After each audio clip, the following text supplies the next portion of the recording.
Welcome back. This is the Chamber here on NewDay live on TV3, and this morning we are talking about sentencing guidelines as launched by the Chief Justice just a few days ago. And previously, some human rights advocates described our sentencing as a mockery to justice here in Ghana. Their argument was that the judiciary metes out harsh sentences on petty offenders and minors, while major offences receive low sentences. With the launch of a sentencing guideline in Ghana, how different will the justice system be?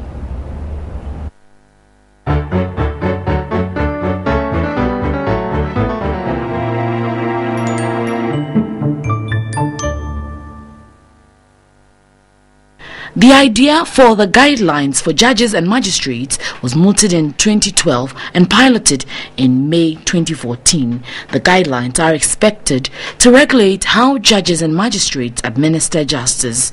It is to impose some level of responsibility on judges and magistrates to respect a fair hearing for accused persons.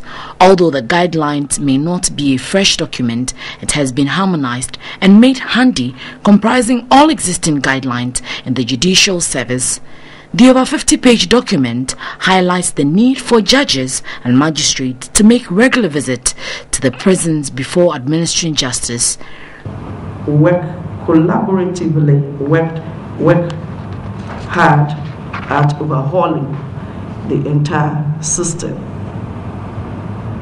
Finally, we must begin to pay attention to non-custodial sentences, those which make it possible for compensation or restitution of property, and those which provide justly and fairly for community service. Criminal Justice Advisor at the British High Commission charged the judges to respect the guidelines. Everyone knows how sentences are arrived at.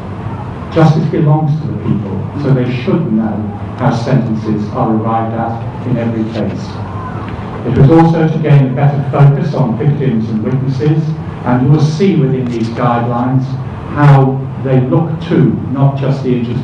A major concern is how the guidelines will be implemented when accused persons are convicted for committing similar offences.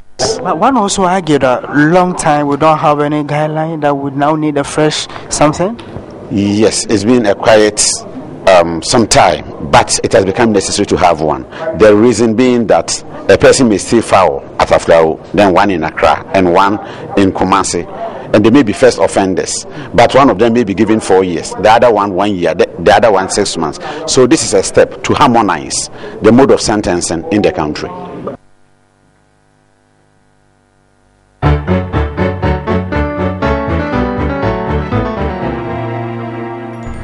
Right, so my guest this morning is Mr. Eric Delano Alifo, and he's the Executive Director at Help Law Ghana. Good morning, sir. Good morning. So good to see you again. Good to see you too again. Right. Yeah. Okay, so we're talking sentencing guidelines. Yeah. With these new guidelines, what will it bring, or what will it do for justice delivery in this country?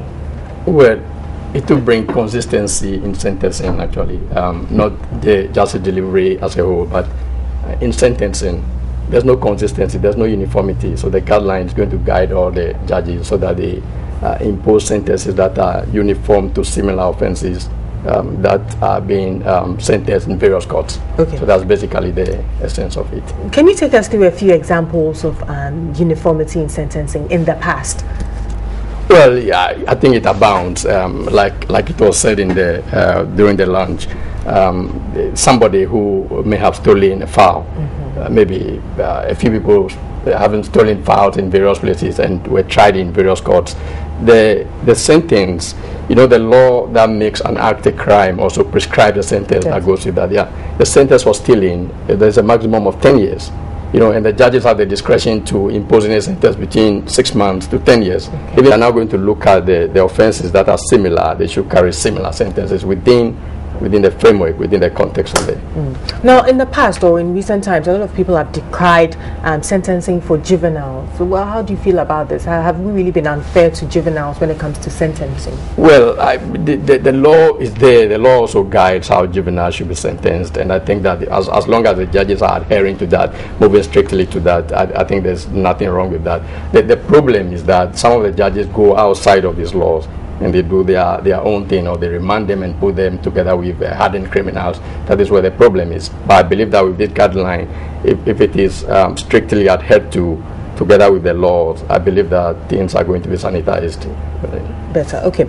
Now, in the past, judges had a discretion when it came to sentencing. Now, with this new guideline, will they in any way whittle down the powers, the discretionary powers of the judges?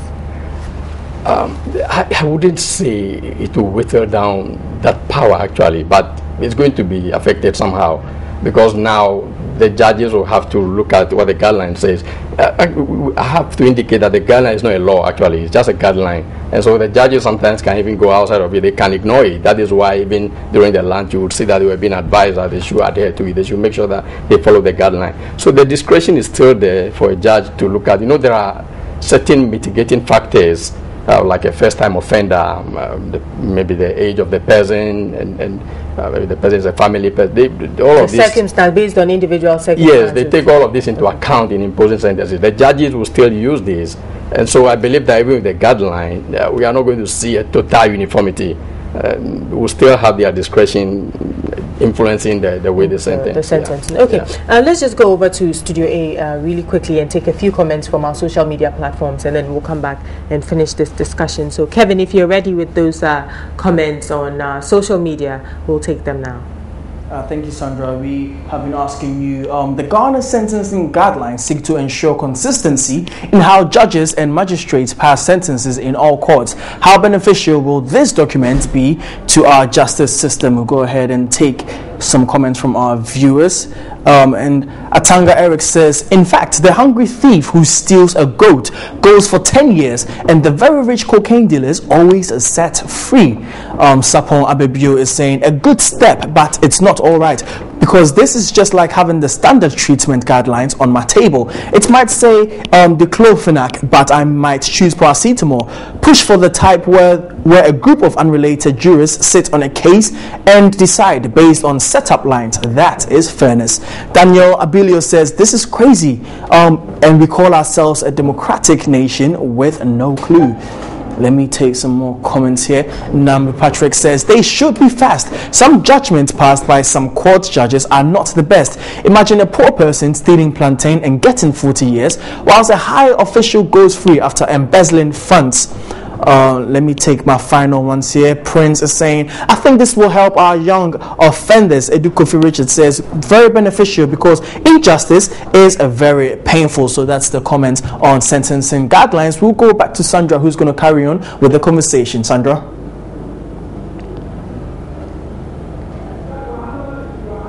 Right, thank you very much, Kevin. Very interesting comments there, especially that one about someone being sentenced to 40 years for stealing. I don't think that plantain. I don't think that is very realistic. Anyway, so back to our conversation. Now, the Chief Justice also mentioned overcrowding in our prisons, and also said that these guidelines should take into cognizance non-custodial sentencing. Do we have the structures in place to do this? We may not have the structure to do it. It is the extent we want to do. I believe that we should be able to do. In fact, if they are going to sentence people to perform community services, I believe that we have the resources to monitor them. We have the police, we have the prison officers. It is the extent to which we are going to impose these sentences that will require more resources or not. Okay. Yeah, so I believe that we can start from somewhere.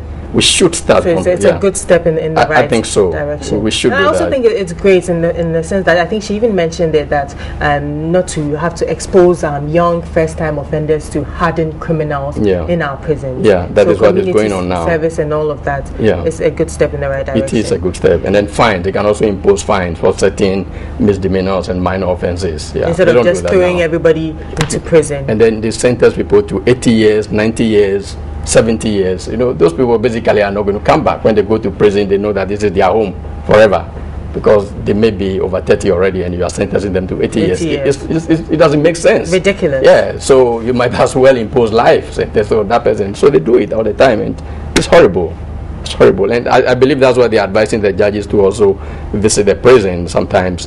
They don't really have to visit the prisons to impose sentences, but I believe they want them to go and see the conditions over there, and they can appreciate. Yes, they can appreciate what is going on. Exactly. Okay. That's it. All right. Thank you so much for your time this morning. Thank you for having me again. Eric Delano Alifo is the executive director at Help Law Ghana. He joined us this morning to talk about the new sentencing guidelines as put out by the Chief Justice.